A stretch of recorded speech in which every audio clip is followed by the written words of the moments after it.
cuando ya hablamos de estas funciones, recuerden que para preguntas de examen, si yo les llegara a preguntar cuáles son las funciones del tracto gastrointestinal o del sistema digestivo, ustedes van a poner ingestión, secreción, mezcla y propulsión, digestión, absorción y la defecación. Esas 6 funciones son las funciones básicas. Si yo les digo, explíquenme la función de la secreción gastrointestinal, o sea, y la vas a explicar así como le aparece acá.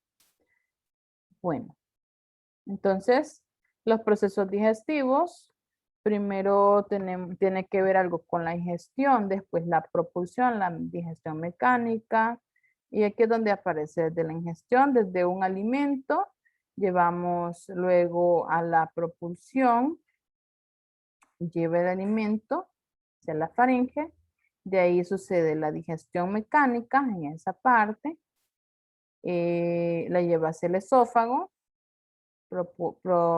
propulsionándolo, podemos decir acá, y lo lleva a la digestión química, ¿verdad?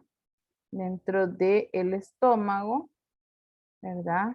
El estómago por medio de los movimientos peristálticos lleva esos alimentos y los lleva al esófago, estómago, intestino grueso, intestino grueso, al revés. Ajá, y de ahí lleva al proceso de la absorción, ¿verdad? Y de allí a través de vasos linfáticos y vasos sanguíneos se va a llevar los micronutrientes. Pasamos al intestino delgado y el intestino grueso, en donde se da el intestino delgado, la absorción, ¿verdad? Y en el intestino grueso, la defecación, principalmente de agua y heces, porque sabemos que las heces están compuestas también con los desechos y con el agua. Y termina en el ano haciendo la defecación.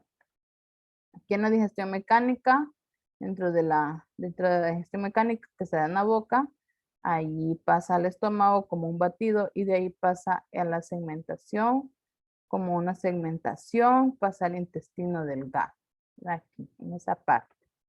Bien, esos son prácticamente los procesos digestivos, ¿verdad? Que es lo que les mencionaba, creo que ya se lo había mencionado. Parte de las funciones, ¿verdad? Ajá. Pero si hablamos de procesos digestivos, hablamos de ingestión, desde cuando ingiere un alimento hasta donde lo excreta. Ahí. El peristaltismo y la segmentación, bueno, el peristaltismo viene desde la boca, lleva a ese alimento por medio de esos movimientos peristálticos, o sea, ese tubo eh, que se dilata y se contrae, entonces aquí el peristaltismo hay unos segmentos adyacentes en los que esos segmentos del tracto digestivo se contraen y se relajan, ¿ve? Se contraen y se relajan llevándolo ese alimento para que se mueva a lo largo del tracto distal. Después, en la segmentación, ya en esta parte de acá que vemos acá, miren la imagen, en la segmentación, los segmentos del tracto digestivo no adyacentes se contraen y se relajan alternativamente, como lleva varios, ¿verdad? Lleva varios alimentos, varios bocados, ¿verdad? Se contraen y se dilatan y esos alimentos son movidos hacia adelante y hacia atrás cuando los alimentos se mezclan y se producen una propulsión lenta. Aquí ya cuando se han mezclado, ahí es donde hablamos del proceso de la segmentación y ya son llevados hacia el estómago, ¿verdad? Y con las glándulas salivales es cuando se va a hacer el proceso de la segmentación. Bueno, en la boca, vamos a ver, le voy a hablar del proceso de la boca, no está por aquí. Bueno, pero se lo voy a mencionar. Lo de la boca, pues sabemos que en la boca hay estructuras principales como son las mejillas, el paladar duro, el paladar blanco y la lengua. En las mejillas, pues ahí, aquí está lo de la cavidad oral. Está delimitada por labios, mejillas, paladar y la lengua. Entonces, Si hablamos de las mejillas, estas pues son las estructuras, estas partes internas, ¿verdad? Las mejillas son las estructuras musculares recubiertas de su parte externa y de la piel y que en esa superficie interna está recubierta por epitelio y lo terminan en los labios por los pliegues carnosos que rodean la apertura de la boca. Entonces, durante la masticación, lo que hace es que durante la masticación las mejillas y los labios ayudan a mantener a los alimentos entre los dientes y que además van a participar en el habla, ¿verdad? Hay otra parte que se llama paladar duro, es la parte superior de la boca. Entonces, en esa parte anterior del techo de la boca, así le llaman anatómicamente, la parte anterior del techo de la boca, va a estar formado por la parte de los huesos maxilar superior y el hueso palatino, y que esta está recubierta por una membrana mucosa y que también va a formar a la división ósea entre la cavidad oral y la cavidad nasal. En esta parte, en la parte superior está la parte de la nariz. Entonces, por eso es que hay una división ósea entre la cavidad oral y la cavidad nasal. Ese paladar blando, ¿verdad? Aquí después tenemos al paladar blando, forma la parte posterior. El paladar duro es la parte anterior del techo de la boca y se continúa en la parte posterior del techo de la boca con el paladar blando. Entonces, también vemos que suspendido del borde libre del paladar blando, acá se encuentra una estructura muscular cónica que a ese se le denomina úvula. Aquí, mire, úvula. Esta, ¿ve? La campanita que le dicen, eso se llama úvula. Ajá, y entonces, eso está limitado, bueno, la cavidad oral está limitado microscópicamente por un epitelio estratificado escamoso. ¿Verdad? Y aquí están las limitaciones, limitada en la cavidad oral, limitada por los labios, la mejilla, el paladar y la lengua, ¿verdad? El orificio es la cavidad anterior. El orificio oral es esta cavidad anterior. Aquí vemos otra vez la estructura de la úvula, ¿verdad? Esta parte de acá, ¿verdad? Y bueno, la lengua es bueno, esta estructura que se llama lengua, ¿verdad? Es una masa sólida. Bueno, veámosla aquí. Ya la vemos acá. La vimos acá y la vemos acá. Pero veámosla de esta parte. Ya la hemos visto la lengua, ¿verdad? Como parte de uno de los sentidos la hemos visto. Pero la lengua es una masa sólida que forma parte del órgano digestivo y está formada por músculo esquelético que está recubierta por una membrana mucosa y la contracción de los músculos ayudan a colocar a los alimentos entre los dientes durante la masticación y que además favorece el proceso de la deglución, ¿verdad? Las funciones de la lengua entonces son reposicionamiento y mezcla de los alimentos durante esa masticación.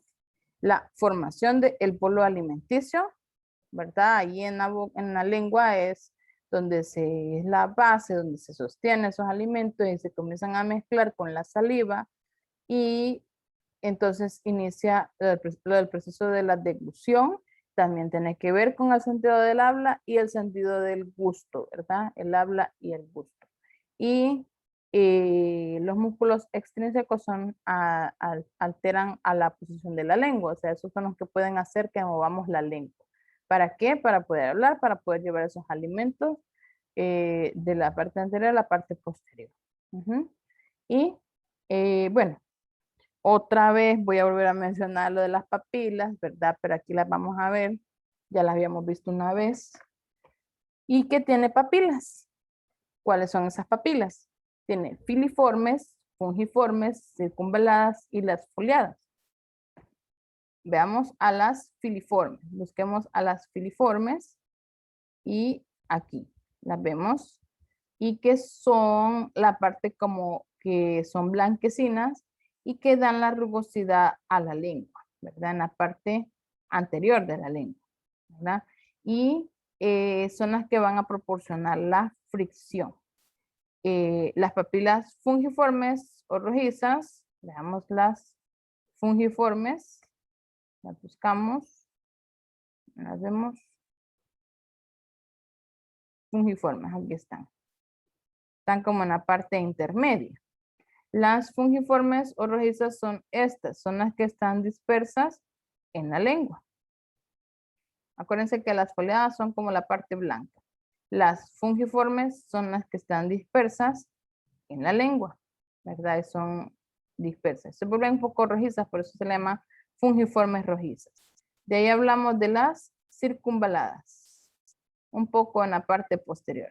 Todas estas son circunvaladas, papilas circunvaladas. Y esas, como aquí vemos en la imagen, imaginariamente, ¿verdad? Aquí es como una V, ¿sí? Por eso es que tienen, dice ahí, V en forma de fila. O sea, una V en forma de fila y que están en la parte posterior de la lengua. Y finalmente hablamos de las papilas foliadas, que son las que están laterales a la lengua. Es como un recordatorio de dónde están las papilas.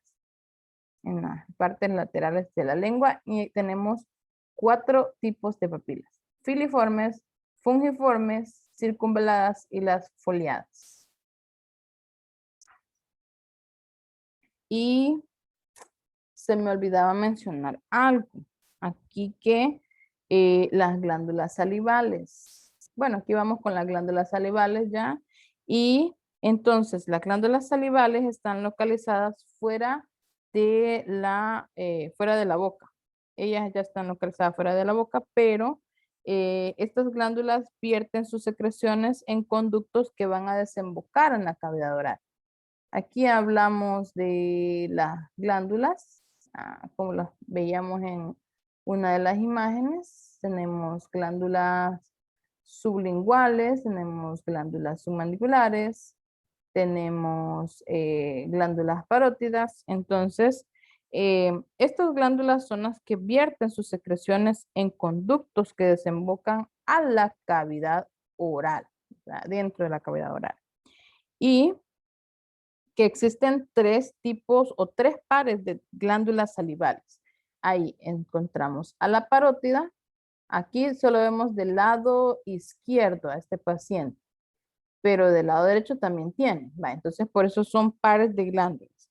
Y encontramos a las glándulas parótidas, a las glándulas submandibulares y a las glándulas sublinguales. Entonces, así es como tenemos 3 pares de glándulas salivales. Las funciones de estas 3 glándulas, las funciones es que tienen que mantener a esa cavidad oral húmeda y también a la faringe. Además que le permite, aquí por eso, limpia la boca, le dice. Ajá, entonces también le sirve para lubricar e iniciar la degradación de alimentos, iniciar esa degradación de alimentos. Por eso humedece y disuelve sustancias químicas alimentarias. Y también secretar alrededor de 1 litro de saliva producido cada día. Esta secreción es importante para la higiene y el bienestar de los tejidos bucales. Entonces, ayuda en esa formación del bolo alimenticio por medio de la saliva y contiene enzimas que inician la degradación del almidón. Así es como va a ir a disolver esas sustancias alimentarias. Glándulas extrínsecas, dice acá, la parótida sublingual y submandibular. Intrínsecas. Bueno, aquí a las intrínsecas no las vamos a mencionar mucho, pero sí. O sea, todos tengan en cuenta que hay glándulas extrínsecas e intrínsecas, pero nos quedamos con que las glándulas salivales tenemos 3, parótida, submandibular y sublingual. Y si hablamos de intrínsecas, las bucales se encuentran dispersas en la mucosa oral, ¿verdad? Bien. Que hablemos un poco de la de la composición de la lengua. Desde el punto de vista químico, perdón, la composición de la saliva. Desde el punto de vista químico de la saliva, tenemos aproximadamente del 97 al 99.5 que la saliva está compuesta de agua, ¿verdad? Y un 0.5 podría estarse compuesta de esos solutos, ¿verdad? Y entre los solutos que son los iones sodio, potasio, aquí, sodio, potasio, cloro, bicarbonato y los fosfatos. El PO4 es el fosfato. Sodio, potasio, cloro, fosfato y el bicarbonato. Y también están presentes algunos gases disueltos y algunas otras sustancias como son la globulina, las albúminas, las enzimas bacteriolíticas como las lisocimas y enzimas digestivas de la amilasa salival. Entonces, el agua presente en la saliva es la que le va a proporcionar un medio para la disolución de los alimentos y esta es la que va a poder, va a poderle dar forma y que puedan ser saboreados para el inicio de esas reacciones químicas y que los iones de cloruro, estos iones que las compone, esos iones de cloruro presentes en la saliva, son los que activan a la amilasa salivar. Los iones de bicarbonato, los de bicarbonato son, y los del fosfato, esos son los que neutralizan los ácidos que entran a la boca y la urea y el ácido úrico se encuentran en la saliva y contribuyen a la eliminación de moléculas de desechos del organismo.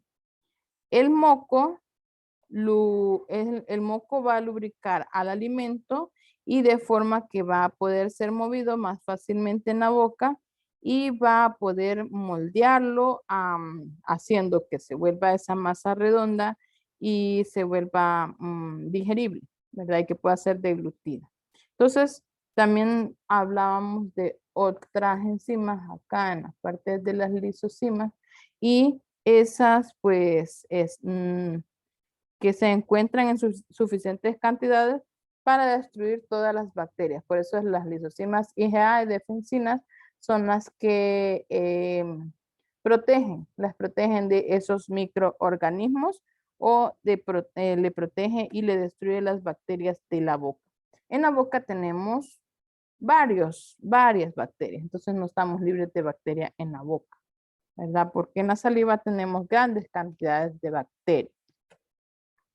Se dice también que la secreción de la saliva es un proceso controlado y que es completamente por el sistema nervioso, ¿verdad? Las cantidades de saliva secretadas son diariamente un promedio